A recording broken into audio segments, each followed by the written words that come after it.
Hello! This revision video looks at fixed costs for businesses in the short run. We make a clear distinction in economics between the short run and the long run. In the short run, at least one factor of production is fixed. This means that output can be increased by adding variable factors, such as employing more workers and buying in more raw materials. In the long run, all factors of production are variable, and the scale of production can also change. So in the short run, we make a distinction between variable cost and fixed costs, and this video is going to look at the issue of fixed costs. So what are fixed costs? Fixed costs are costs for a business that do not change as the level of short-term output changes. And fixed costs have to be paid whatever the level of sales or production achieved. Indeed, we assume that firms must pay fixed costs even if they shut down production. Now, the higher the level of fixed cost in the business in the short run, the higher must be the output in order for that business to break even, in other words, to cover all of their costs. What are some examples of fixed costs for a firm? Here are some.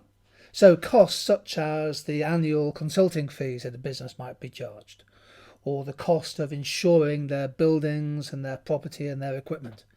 These are fixed in the short term regardless of the level of output. Another fixed cost is perhaps a long-term rental agreement, which might require, for example, 6 months' notice to be given before the agreement comes to an end. And here are some other examples of fixed costs for a business. Some of the capital inputs that a business uses in production will be a fixed cost because they will depreciate with age, as well as perhaps depreciating with wear and tear. But the value of capital inputs does fall as time proceeds, and therefore that is regarded as a fixed cost. And so too is marketing. So for example, a business might have a £20,000 marketing budget per year. Now that budget doesn't change with the level of output, and therefore we regard it as a fixed cost.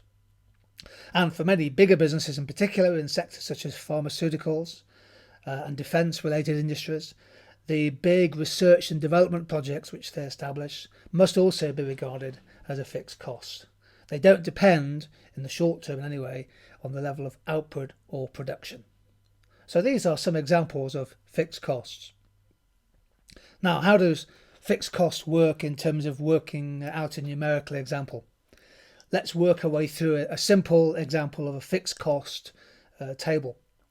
And in this example, we're going to make a distinction between total fixed cost and average fixed cost and come to a very, very important theoretical point.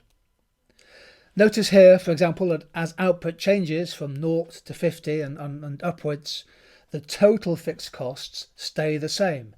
We're going to assume they're £2,000. So the total fixed cost will not change as output changes. But what about the average fixed cost? Well, average fixed cost is simply total fixed cost divided by output.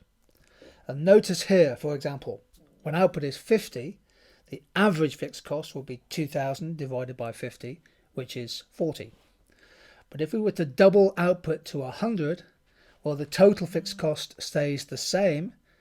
What happens is the average fixed cost falls from 40 to 20. And notice here that the higher the output level, if total fixed costs stay the same, the average fixed cost must fall with output. By the time we get to an output of 400, the fixed cost per unit has dropped down to 5. Now we can show this in a diagram. Let's put cost on the y-axis and output on the x-axis. I've drawn in my total fixed cost line, and that's going to remain the same at £2,000 regardless of the level of short-run output. That's why we call it a fixed cost.